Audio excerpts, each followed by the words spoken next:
passamos a apresentar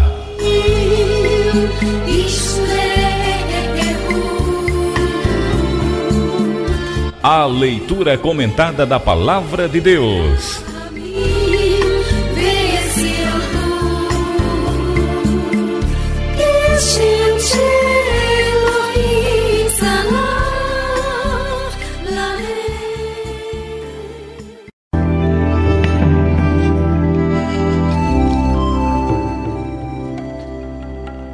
O maior no reino dos céus.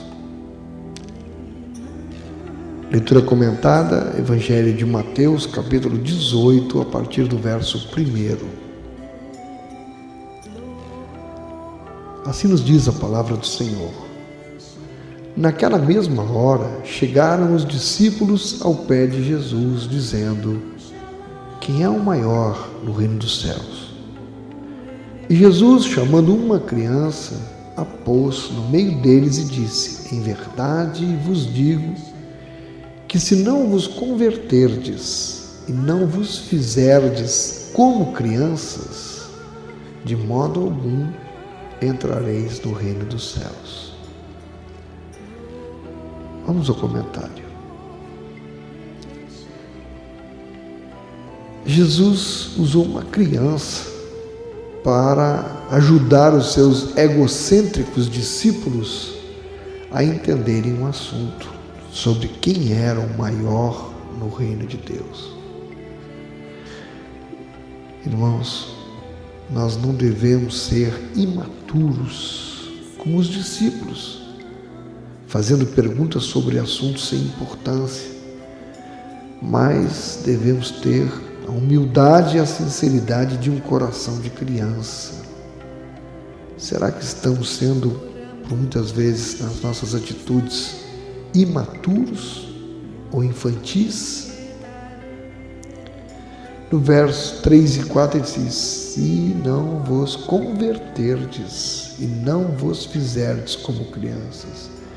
Os discípulos ficaram tão preocupados com a organização de um reino terreno para Jesus, que eles perderam de vista o divino propósito. E ao invés de procurarem servir, queriam ocupar posições de prestígio. E é muito fácil perdermos a nossa perspectiva eterna e competirmos para alcançar promoções ou posições nas igrejas. Mas é difícil nos identificarmos com as crianças, que são pessoas fracas e dependentes, sem qualquer status ou influência. Criança não tem status, não tem influência. Quem quer abrir mão do status, da influência e ser como as crianças? No verso 4 ele diz: portanto, aquele que se tornar humilde como esta criança, esse é o maior no reino de Deus. E qualquer que receber em meu nome uma criança, tal como esta, a mim recebe. No versículo 6 ele conclui: mas qualquer que escandalizar um destes pequeninos que creem em mim, melhor lhe fora que se lhe pendurasse ao pescoço uma mó de azenha e se submergisse na profundeza do mar.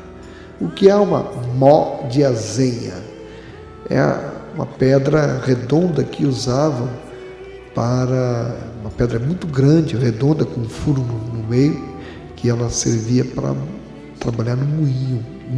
Com o peso dela, ela moía os grãos. Então, a imagem que o Senhor Jesus cria de uma pessoa com uma pedra dessas pesada, né, presa por uma corda ao pescoço, jogada no mar, ela não teria como se livrar e morreria. Então ele disse que era melhor que jogasse ela no mar para se afogar,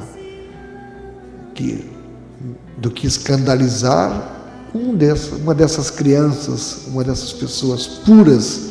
Na verdade ele quer dizer que creem em mim. As crianças, elas são crédulas, elas creem, elas acreditam nas coisas por natureza, a própria natureza delas. E por confiarem nos adultos, elas são facilmente levadas a crer em Cristo. E Deus diz que os pais e os demais adultos são responsáveis pela influência que exercem sobre elas. Então Jesus advertiu que se alguém afastar os pequeninos da fé, receberá um severo castigo. Ele continua no verso 7, agora falando sobre os escândalos.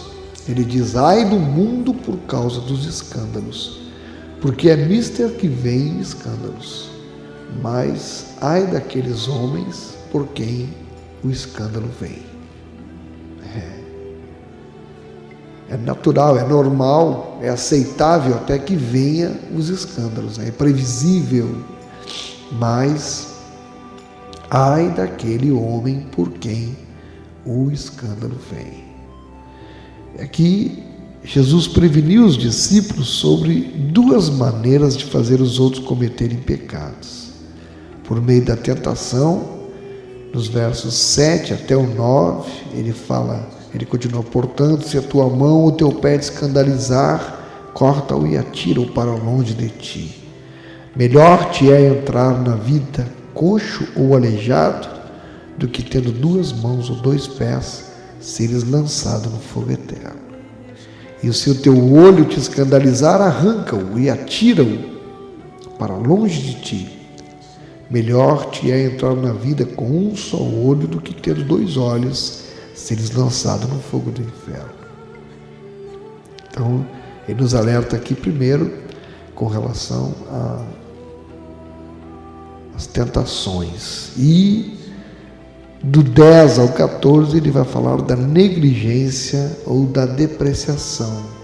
Vamos ler os versos do 10 ao 14.